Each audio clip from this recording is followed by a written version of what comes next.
From the shifting shadows of imagination to the blinding light of terror. This is One Tale to Midnight.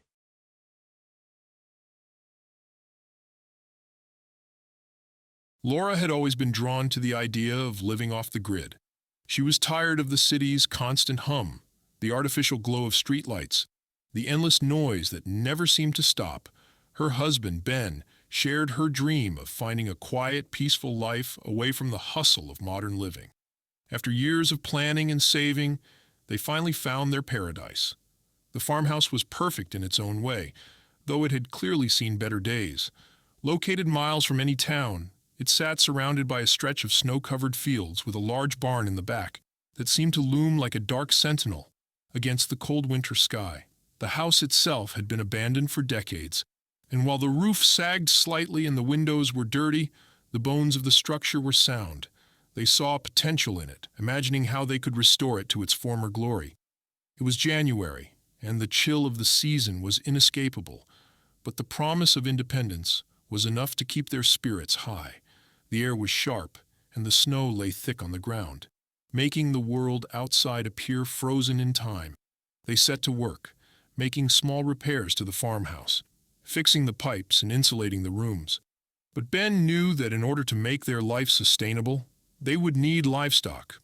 After a few weeks of settling in, they made a deal with a nearby farmer for a cow, a goat, and a couple of sheep. Ben was especially excited about the prospect of working with the animals, as he had never tended to livestock before, but was eager to learn. Once the animals were delivered, Ben realized that they would need a place to stay. The barn seemed like an obvious choice, but the sight of it made him uneasy. It was old, with the paint peeling off the wood and the doors creaking in the wind. The inside smelled musty, like something had been rotting there for years. But with some work, he thought he could turn it into a suitable shelter. The barn had always been one of the first things Ben noticed when they toured the property. It stood in the back, at the edge of the field, a dark, looming structure that seemed to whisper secrets on the wind. It was hard to ignore the sense of foreboding that came with it. The heavy wooden doors groaned on their hinges, the weathered planks of the walls seemed to shift slightly in the wind, and the roof sagged under the weight of years of neglect. Still, Ben was determined to make it work. He rolled up his sleeves and started making repairs, trying to ignore the strange feeling the place gave him. Ben spent most of the week working on the barn, replacing the broken boards, fixing the roof, and reinforcing the foundation. He had to admit, the barn looked better when he was finished, even though it still gave him a chill. The animals would have a safe, warm place to stay for the winter, and that was all that mattered. When the time came to move the animals in, however, things didn't go as planned. The cow, goat, and sheep were all skittish from the move, but Ben figured they would settle in quickly. He opened the barn doors, ushering them in one by one, but each time they resisted. The cow dug its hooves into the ground, staring at the barn with wide, fearful eyes. The goat bleated, tugging at its lead rope, pulling in the opposite direction. The sheep huddled together, bleating in panic as they backed away from the barn. Ben was frustrated, but he persisted. He tried luring them with food, with promises of safety and warmth. Still, they refused to enter. Hours passed, and by the time the sun set, Ben had managed to coax them into the barn, only for them to escape. The cow kicked open a loose section of the barn door, and the sheep dashed through a gap in the wall. The goat, always more stubborn, somehow found a way out through a hole in the roof. They were back to square one. Ben tried again the next day, and the day after that. Each time it was the same story. No matter what he did, the animals refused to stay inside. And each time the animals seemed more frantic, more nervous. They began to avoid the barn entirely, grazing in the distant fields or hiding near the edge of the woods. It was becoming impossible to care for them. By the end of the week, Laura had grown just as frustrated as Ben. The animals weren't settling, and they were both feeling the weight of the isolation. They had heard nothing from anyone in the area, and the nearest neighbor was an elderly woman named Agnes, who lived a couple of miles down the road. Ben was skeptical about asking her for help. After all, he wasn't sure she would know anything useful about the barn. But at this point, they were desperate. On a bitterly cold morning, they decided to visit Agnes. Her small, weathered house sat at the edge of a dense forest. and the snow was knee-deep as they trudged up the path to the door. The windows were dark, and the wind seemed to sigh through the trees as they knocked. When the door creaked open, Agnes appeared, her hunched frame framed by the dim light from inside. Her long gray hair was pulled into a tight knot, and her eyes were sharp despite her age. "Can I help you?" she asked, her voice raspy. Ben and Laura explained their situation, the barn, the animals, their struggle to make a life in the remote farmhouse. Agnes listened patiently, her expression unreadable. When they finished, she leaned against the door frame, as though weighing their words carefully. "You're living in the old Miller place, aren't you?" she asked quietly. Ben nodded. "Yes, that's right." Agnes's face hardened. "You should leave. You don't belong there." Laura frowned, confused. "What do you mean? We bought the property, fair and square." Agnes sighed deeply, glancing over her shoulder, as though making sure no one was listening. She stepped outside and closed the door behind her. "I don't mean to scare you," she began, her voice barely above a whisper, "but the Miller farm has been abandoned for over 40 years. Nobody's lived there since the family disappeared." Ben and Laura exchanged a look. They had been told the house had been empty for decades, but this was news to them. "Disappeared?" Laura asked, her curiosity piqued. Agnes nodded slowly. "That's right. The Millers weren't like other families. They kept to themselves, and people said there was something strange about them. No one ever visited, and they didn't make much noise. But one winter, they just vanished, left everything behind.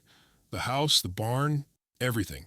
She paused, her eyes scanning the empty field behind them. "I don't know what happened to them. Some say they left, but I don't believe that. The barn wasn't ever used for animals. It was too old, too unsafe. People used to say it was cursed, and after they disappeared, no one dared go near it." Ben felt a chill run down his spine. "But we're here now," he said, trying to keep his voice steady. "We're not going anywhere." Agnes shook her head. "You don't understand. The land is restless, the barn. It doesn't let things stay. The animals, they know it, and they're not the only ones." Her voice dropped to a near whisper. "I don't know what's in that barn, but it's not good. Whatever's there, it doesn't want you or anyone else around." Laura's heart began to race. "What do you mean?" Agnes hesitated. Then, in a voice that trembled with the weight of years of silence, she said, "I think the Millers. They weren't just living there. They were hiding something. And now that you're there, whatever was inside that barn has woken up." The next few days were filled with dread. Ben and Laura couldn't shake Agnes's words from their minds. The barn had always felt wrong, but now they wondered if something more sinister was lurking there. They tried to go about their daily chores, but it felt as if the very air around them had thickened, and every sound seemed amplified in the stillness of the winter. One evening, as they sat by the fire, Ben couldn't take it anymore. He needed answers. "I'm going to go into the barn," he said, his voice firm. "I have to know what's going on. I can't keep living like this." Laura's face paled. "Ben, please," but he was already standing. "I'll be fine. I'll just take a look around." He grabbed a lantern and made his way toward the barn, his boots crunching in the snow. As he approached, the barn seemed to shift in the moonlight, casting long shadows across the yard. The doors were slightly ajar, as though waiting for him. Ben pushed them open with a creak, and immediately the air inside was thick with the smell of decay. He shined the lantern around, scanning the space. It was just as he remembered, dim, old, and covered in dust. But there was something different now. The barn felt alive. He took a few steps inside, and then he saw it. At the far end of the barn, tucked in the corner, was a large pile of old hay bales. But underneath the hay there was something else, something darker. Ben's heart pounded in his chest as he slowly approached. The hay shifted slightly, as though something was moving beneath it.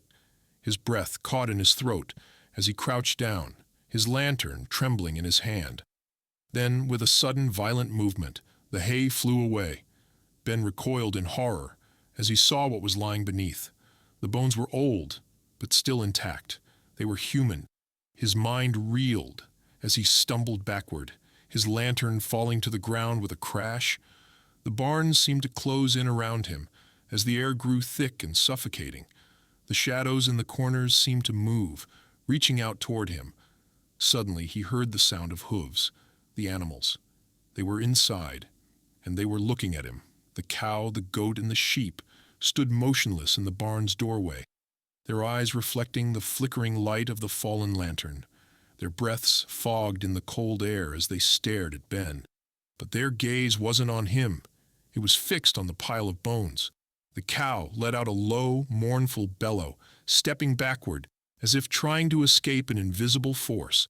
The goat stamped its hooves, bleating nervously, and the sheep began to panic, bleeding and colliding into one another.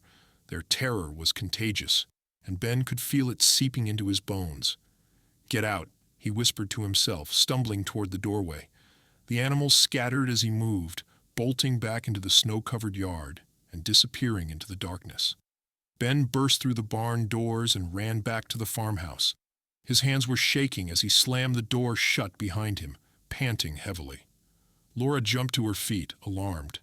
"Ben!" "What happened?" she asked, rushing to him. Ben could barely form the words. "Bones, human bones, in the barn," he said, his voice trembling. "Something's wrong, Laura. Something's really wrong." Neither of them slept that night.